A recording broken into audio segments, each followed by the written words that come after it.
हरि ओम।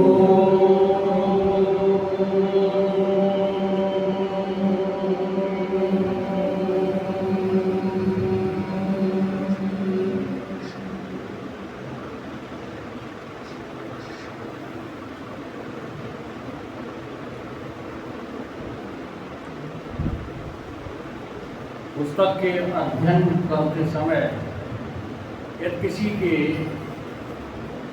अंतःकरण में कोई प्रश्न पैदा होता है तो कृपया बीच में डिस्टर्ब न करके पुस्तक समाप्त हो उसके अंत में प्रश्न कीजिए, क्योंकि ये वीडियो बन रहा है और प्रश्न उत्तर जब करते हैं थोड़ा सा शास्त्रार्थ होता है जो कि बिल्कुल फिर अनुचित हो जाता है। दोहा बोलेंगे मंगलाचरण का। जो सुख नित्य प्रकाश विभु, जो सुख नित्य प्रकाश विभु, नाम रूप आधार, नाम रूप आधार, मति न लखे जहि मत लखे, मति न लखे जहि मत लखे, सो में शुद्ध अपार, सो में शुद्ध अपार। विचार सागर ग्रंथ इसकी या द्वितीय तरंग कल प्रारंभ हो चुकी थी। उसी विषय को आगे बढ़ाते हुए ब्रह्म विद्या का पाने का अधिकारी कौन है,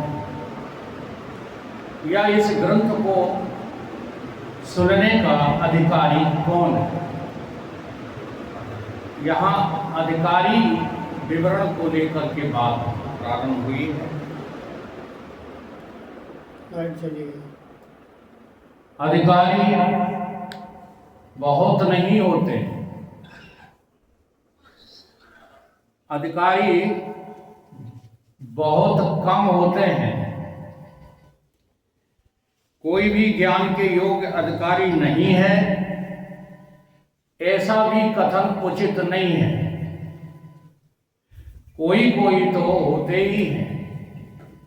अब वो अधिकारी होने के लक्षण हैं जो आगे बताए जाएंगे। अंतःकरण में 3 दोष मनुष्य के पाए जाते हैं। प्रत्येक मनुष्य के अंतःकरण में 3 दोष पाए जाते हैं। पहला दोष है मल, दूसरा दोष है विक्षेप और तीसरा दोष है आवरण। मल, विक्षेप, आवरण, तीनों दोष इसके हृदय में रहते हैं, वो ब्रह्म विद्या का अधिकारी नहीं होता।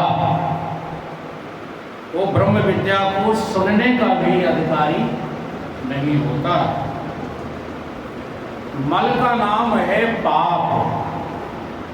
मल किसको कहते हैं? पाप को। पाप क्या होता है? इस संसार में तुम, हम, कोई भी अगर परिवार से, घर से, संसार से आसक्त होकर लगे हो तो तुम्हें अपनी देह ही में लग रही है। अपनी देह को मैं स्वीकार करना सबसे बड़ा ही पाप है। ये केवल गृहस्थों पे लागू नहीं होती, वानप्रस्थों पर, सन्यासियों पर, साधुओं पर, सब पर लागू होती है। अगर आप अपनी देह को मैं करके स्वीकार करते हो तो अभी आप पापी हो। जैसे आपसे पूछा जाता है आप कौन हो, तो आपका सीधा जवाब यही आता है, साधु होगा वो कहेगा मैं साधु हूं। तो साधु देह है या तुम हो? गृहस्थ होगा वो क्या कहेगा कि मैं गृहस्थ हो। तो गृहस्थ तुम हो या देह है, इसका विचार कोई नहीं करता है। देह को ही सब कुछ कहता है। इसलिए देहात्म बुद्धिजम पापम, देह से मैं देह हूँ ये जानने और मानने से बड़ा संसार में कोई पाप नहीं है। अगर देह को मान करके तुम साधना कर रहे हो और कहते हो मैं साधु हूँ, तो तुम साधु नहीं हो, पापी हो। बहुत विचार करो। देह को मैं मानना और जानना सबसे बड़ा ही पाप है। सब पाप इसके पुत्र हैं, सब पाप का ये पाप है। इसलिए मल कहते ही हैं स्थूल देह की वासना को। जो स्थूल देह की वासना में बुद्धि फंसी हुई है, वो मल को धारण किए हुए। विक्षेप नाम जो है चंचलता का है, मन ठहरता नहीं है। भगवान से भी अर्जुन कहता है चंचला हे माना कृष्णा, एक पल के लिए भी मन ठहरता नहीं है। जैसे कल हमारे राधा मोहन जी ने प्रश्न किया था कि मन को रोकने का उपाय क्या है, तो मन को रोकने का जो उपाय है वो चंचलता दूर करना है। अगर तुम मन बन करके रहोगे, मैं मन हूँ, मन मेरा है, देखो कैसा लगता है। हर क्षण, हर पल, हर कदम पर हमको अनुभव करते रहना चाहिए। मन कहता है एक दिन सत्संग छोड़, क्या बिगड़ता? ये किसने कहा है? मन ने। जब मन ने ये कहा कि एक दिन सत्संग छोड़ तो क्या बिगड़ता है, तो बुद्धि उसकी समर्थक होकर के तुमको मन ही बना दे। तो मन बन गए। अब मन बन गए तो सत्संग छोड़ दिया, गृह कार्य नहीं छोड़े, अपनी वासनाओं की कृत्य नहीं छोड़े। क्या छोड़ दिया? सत्संग। तो इसको क्या कहते हैं? विक्षेप कहते हैं। ऐसे विक्षिप्त बने रहने वाला आदमी, मनुष्य कभी भी ब्रह्म विद्या का अधिकारी नहीं होता। शर्त है ये। मल विक्षेप जिसके अंतःकरण में होते हैं, आवरण तो रहेगा ही रहेगा, लेकिन मल विक्षेप को दूर किए बिना हम ब्रह्म विद्या को पाने के अधिकारी नहीं होते। वो आवरण नाम जो है परमात्मा को न जानने का है। हमारे जो है अंतस में आवरण चढ़ा हुआ है, इसलिए हम कहते हैं कि परमात्मा को कोई नहीं जान सकता। ये वचन किसके हैं? जिसके अंतःकरण में आवरण चढ़ा हुआ है। काहे का? अज्ञान का। अज्ञान का पर्दा पड़ा हुआ है। अज्ञान नाम रावण का है। जब तक हम आत्मा के अज्ञानी हैं, तब तक हम रावण ही हैं। हम राम नहीं हो सकते, हम राम के भक्त नहीं हो सकते। इसलिए ज्ञान ही भक्त हैं, नहीं कछु भेदा, कार बीच जिन गावे भेदा। ज्ञान और भक्ति में कोई भेद नहीं है। जो लोग भेद मान करके चल रहे हैं, असल में ना तो वो भक्त हैं, न वो ज्ञानी हैं, न कर्मकांडी हैं, वो कोई नहीं। तो भेद सर्वदा दुखदायी होता है। भेद करके प्रभु को स्वीकार करना, अपने ही स्वार्थ को पूर्ण करना, और किसके द्वारा? भगवान के द्वारा। इससे पाप बढ़ते हैं, पुण्य घटते हैं। इसलिए भगवान से कभी कुछ मांगना नहीं चाहिए, क्योंकि भगवान ने बिन मांगे ही तुमको जो है इतनी महत्वपूर्ण जो है वस्तु दे दी है जो कभी मांगने से नहीं मिलती। बिन मांगे मोती मिले और मांगे मिले न भीख।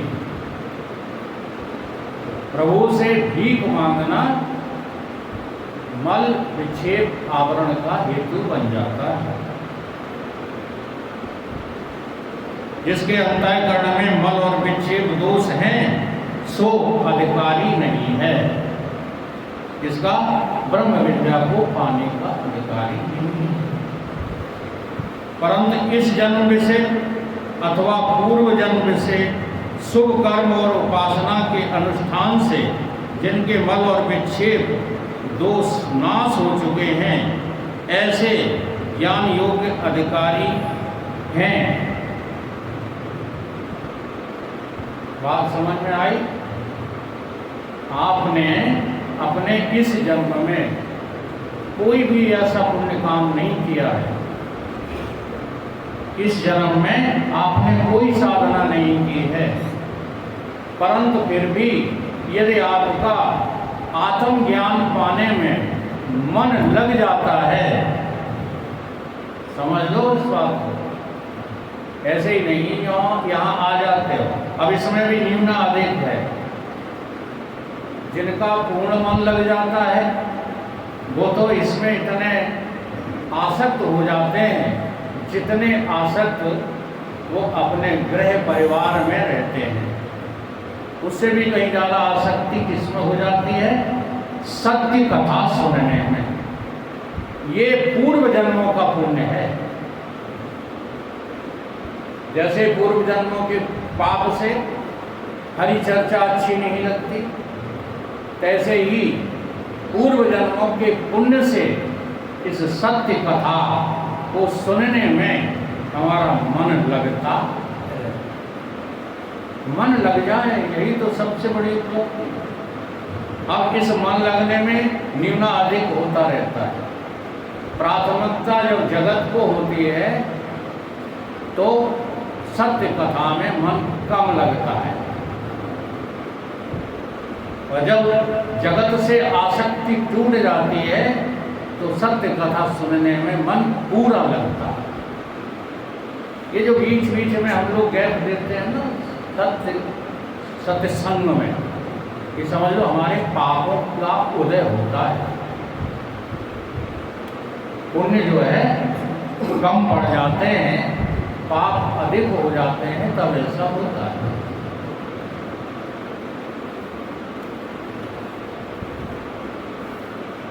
तो ऐसा नहीं सोचना चाहिए कि मैंने कोई बहुत ऊंची साधना नहीं कर पाई है तो हम वेदांत को श्रवण करने के अधिकारी नहीं हैं।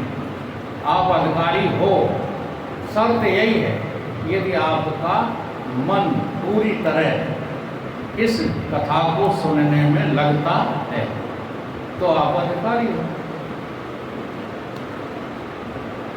तो इस ग्रंथ को सुनने में आपकी प्रवृत्ति जो है बन जाएगी।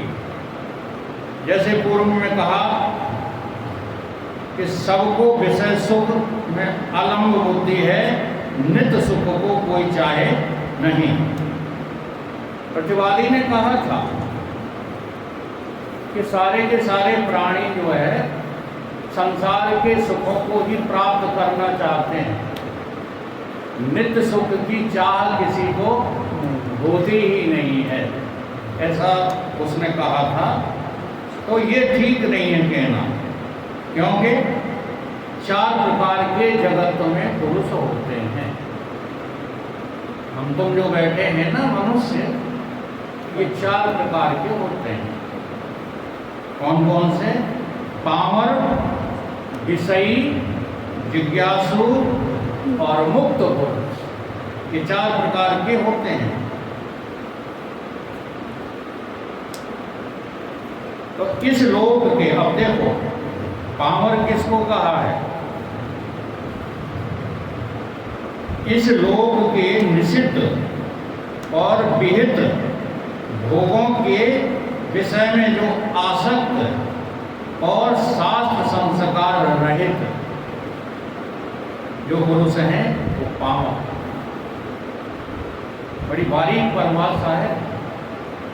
पामर नाम जो है पापियों का नहीं है, पामर नाम उनका है जिनका सत्य कथा में मन नहीं लगता, वो पामर ही होते हैं। दुनिया में जितनी कथाओं में ये सब लगे रहते नाच कूद में, ये सब पामर हैं, क्योंकि इनको सत्य वचन सुनना अच्छा ही नहीं लगता। सत्य के नाम से तो भाग जाते हैं, कहीं ना कहीं कोई मिलावटी बातें जहाँ सुनने को मिलती हैं उनमें बड़ा दिलचस्पी रहती है। जैसे कल एक सज्जन आए थे ना, जैसे ही मैंने कथन प्रारंभ किया तुरंत भाग गए। तो क्या है, ये पामर पुरुष होते हैं, पामर इनको कहते हैं। अच्छा, ये पामर भी जो है दो प्रकार के होते हैं, एक कृतोपासन करने वाले, एक अकृतोपासन करने वाले। पामर दो तरह के होते हैं। पहले पामर की परिभाषा ठीक से समझ में आ गई। पामर किसको कहा है?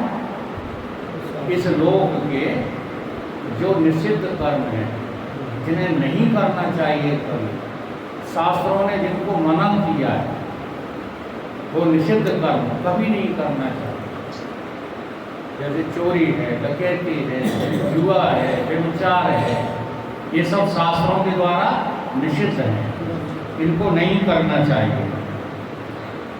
और जो करना चाहिए उनमें आसक्ति नहीं होना चाहिए। अब जो करने योग्य कर्म है, जैसे परिवार का पालन है, ठीक है, किसानी, धंधा, नौकरी है, ये सब करना चाहिए, इनके लिए मना नहीं, लेकिन आसक्ति से रहित होकर करना चाहिए। तो है आप पामर, नहीं तो पामर की श्रेणी में भी नहीं है। और शास्त्र संस्कार रहित, और शास्त्रों के संस्कार से कैसे हो? रहित हो। शास्त्रों की आज्ञा का पालन करना तुम्हें तकलीफ देता है, तो फिर क्या हो? तुम पामर हो। सगुण ब्रह्म की संपूर्ण चित्त की एकाग्रता पर्यंत उपासना जिस व्यक्ति ने की है सो कृतोपासक है। सगुण उपासक, गोस्वामी जी ने लिखा कि हाँ, बहुत समझदारी से जो है हमको ग्रंथों को सुनना और पढ़ना चाहिए। इसमें संप्रदायों को बीच में लाना बहुत घातक होता है। गोस्वामी जी लिख कुछ और रहे हैं, लेकिन संप्रदायवादी जो होते हैं वो अपने पक्ष में बात को घसीट लेगा। गोस्वामी जी क्या लिख रहे हैं? सगुण उपासक मोक्ष ना लयहि। अब लयहि शब्द को जो है दो अर्थ ये बना दिया।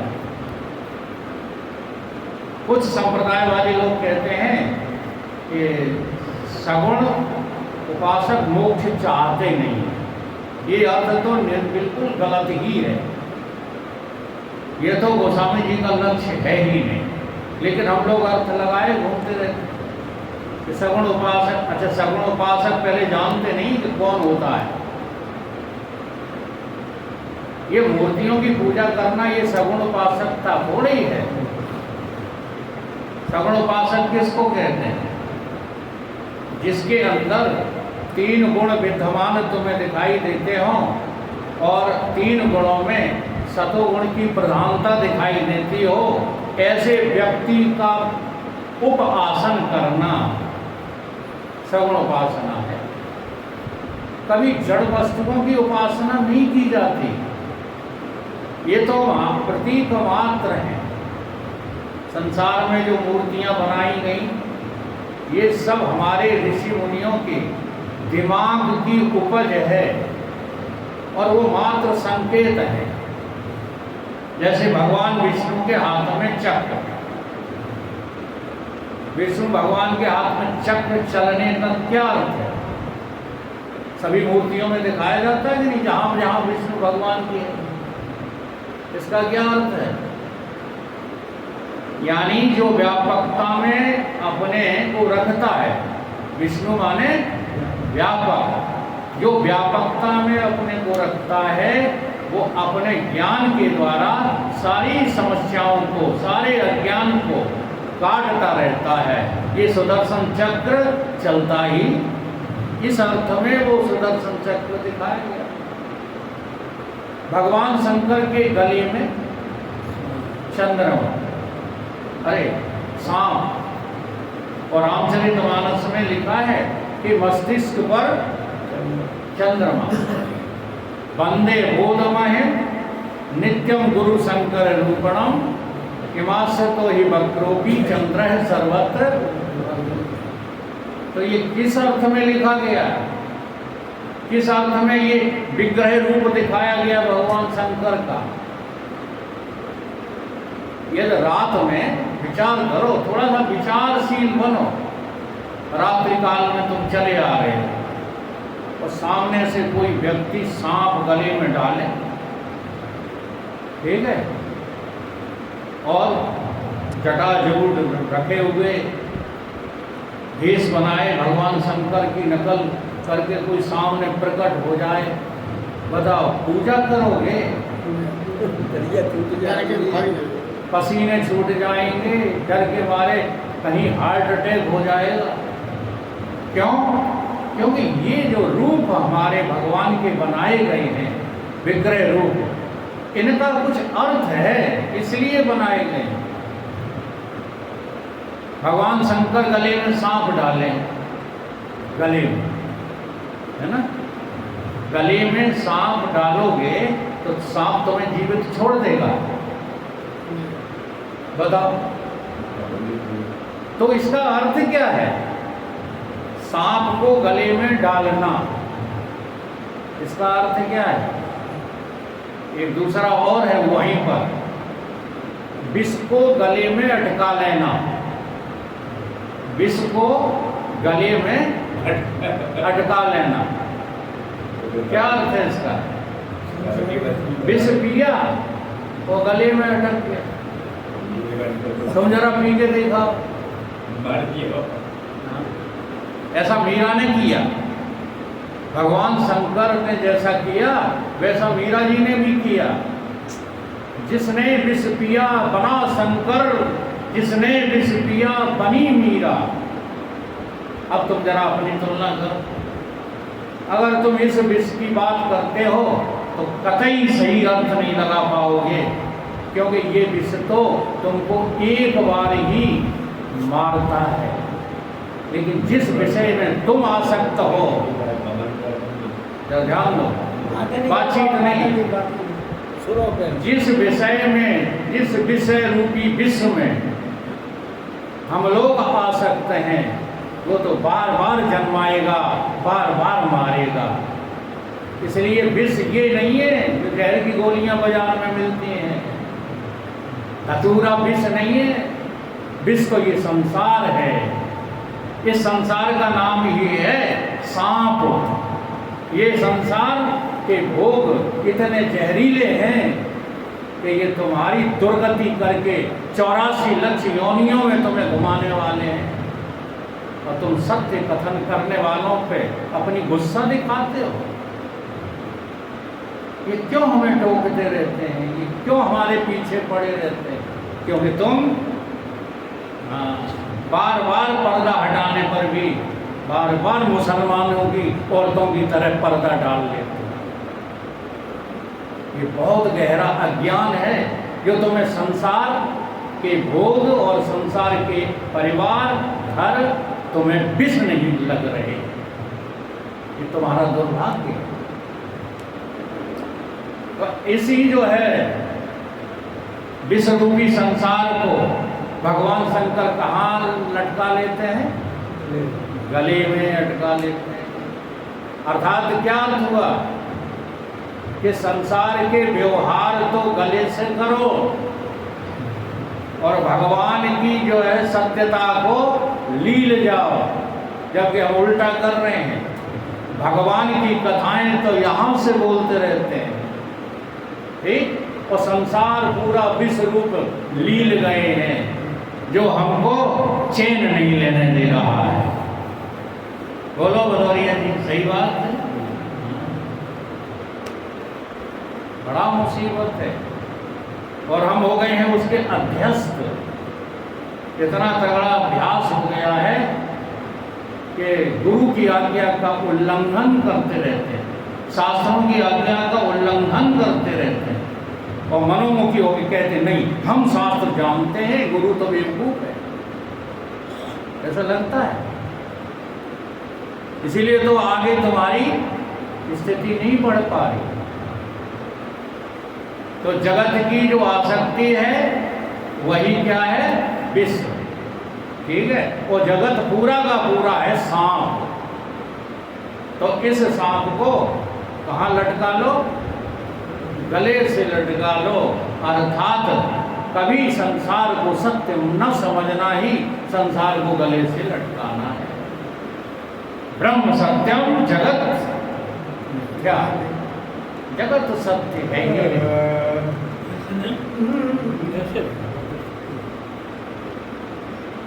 तो ऊपर से ही होंगे आप। हरि ओम।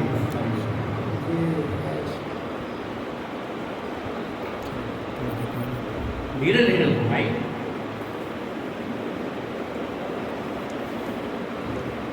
तो जो सगुण की उपासना है वो कृतोपासन है, कृतोपासन। और इसकी विधियां शास्त्र में, रामचरितमानस में सर्वत्र जो है विद्यमान। जिसके ज्ञान से पूर्व सगुण ब्रह्म की उपासना अपूर्व है, सो पुरुष अकृतोपासक है। अर्थात जिसको अब यहाँ पर सगुण उपासना की आवश्यकता नहीं रही और उसका मन कहाँ लग जाता है? ब्रह्म ज्ञान में लग जाता है। वो कैसा है? अकृतो उपासक। वो अकृतो उपासना कर रहा है। उपासना वो भी कर रहा है, वो अभी ज्ञानी नहीं है। ज्ञान की चर्चा सुनने की खातिर जो लोग सेवा में लगे पड़े, ज्ञान की चर्चा की खातिर जो लोग मेहनत करके भिंड से यहाँ आ जाते हैं, ये सब कौन है? अकृतो उपासक। उपासना ये भी है, लेकिन ये उच्च कोटि की उपासना है, वो निम्न कोटि की उपासना है। कौन सी? कृतोपासना। इसके विषय सभी शास्त्रों में साधन दिखाए गए हैं, किंतु कोई कोई साधन प्रसिद्ध दिखता है और गौण रह जाते हैं। इसलिए उसके चित्त की एकाग्रता के अभाव में ज्ञान के उत्पन्न भय पीछे विपरीत भावना रहती है। उसके निवारण अर्थ ही ये अकृतोपासना यानी निधिध्यासन आदि कर्तव्य है। जैसे बहुत लोग अच्छी बुद्धि के होते हैं, हमारे जगदीश्वरानंद जी जैसे, तो ज्ञान तत्काल हो जाता है। देखो इस ज्ञान में देर नहीं लगती। अरे जरा सी गुरु की आज्ञा का पालन ही तो करना है। गुरु ने कहा है मैं ब्रह्म हूँ, तो बस हूँ। ये ज्ञान ही तो है कि मैं ब्रह्म हूँ। अभी तक ज्ञान क्या था? मैं आदमी हूँ, मैं औरत हूँ, मैं अमुक का पिता हूँ, मैं अमुक का पुत्र हूँ। अब गुरु ने कहा ये तू सब कुछ नहीं है, तू तो साक्षात भगवान ही है। तो गुरु की बात पर विश्वास करना ये भक्ति है। ठीक वैसे जान लेना, किसी भी विधि से गुरु के द्वारा ये जान लेना कि मैं ब्रह्म हूँ, ये ज्ञान है। लेकिन इतना होने के उपरांत भी विपरीत भावना और संशय और विपर्य ये हमारे बने रहते हैं। ब्रह्म ज्ञान होने के उपरांत भी संशय और विपर्यों का नाश नहीं होता। तो संशय और विपर्य नाश करने के लिए हमको श्रवण, मनन, निधिध्यासन, शोधन आदि में पूरा जीवन लगा देना चाहिए। ज्ञान का अहंकार नहीं पाला जाता। जो 2 महीने में ही ज्ञानी हो जाते हैं, समझ लो बहुत बड़े मूर्ख हो जाते हैं। वो ज्ञानी हानि नहीं होते, क्योंकि संशय और विपर्य तो खड़े रहते हैं। संशय क्या है? ईश्वर है भी या नहीं।